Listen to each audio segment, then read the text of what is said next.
வணக்கம். இன்னைக்கு தெரிந்து வினையாடல் என்ற புதிய அதிகாரத்தை நாம் காண இருக்கிறோம். சென்ற அதிகாரம் தெரிந்து தெளிதல். அரசன் ஒரு அமைச்சரவை உறுப்பினர்களை தேர்வு செய்யும் பொழுது எந்த குணங்களையும் அலசி ஆராய்ந்து அவரை ஏற்றுக்கொள்ள நினைக்க வேண்டும். தெளிதல் அப்படின்னு சொல்லிட்டார். தெரிந்து தெளிதல். முதல்ல அவனை லிஸ்ட்டில் கொண்டு வந்து வை அப்படிங்கிறார். அடுத்த அதிகாரத்தில் தான் அவனை செயல்பட வைக்க வேண்டும்னு சொல்கிறார். அரசனுக்கு மனதிற்கு உகந்த இவன் சரியான வேலையை செய்வான் என்று எண்ணக்கூடிய மக்களை முதல்ல லிஸ்ட் அவுட் பண்ணி வையே. அதுக்கப்புறம் அவரவருக்கு உரிய பணிகளை செய்யுமாறு அவர்களை நீ பணி என்று சொல்லுகிறார். அதுதான் இந்த தெரிந்து வினையாடல். வினை என்றால் செயல்.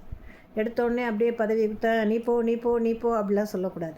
முதல்ல அவனை பற்றிய முழுமையான அத்தனை செய்திகளையும் அரசன் அறிந்து கொள்ள வேண்டும். அதுதான் தெரிந்து தெளிதல்.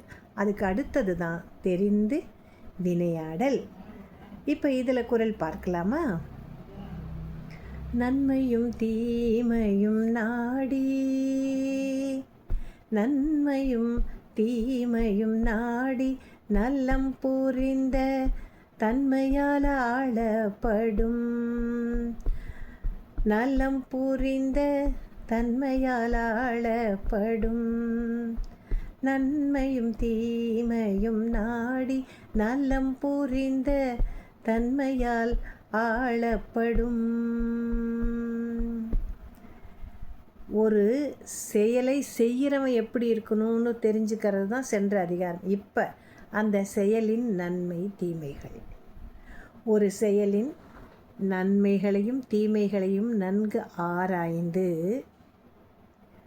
அதை முறையாக செய்யக்கூடிய அந்த ஒரு மனிதனை மட்டுமே அந்த செயலுக்கு பணிக்க வேண்டும், அனுப்பி வைக்கணும். அது வரைக்கும் அவனை பற்றி நீ என்ன செய்யணும்? ஆராய வேண்டும்.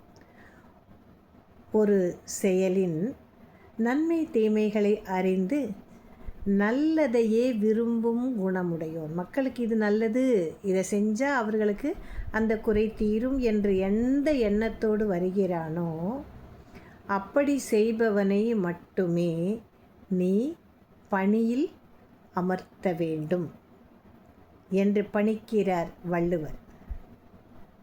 நன்றி.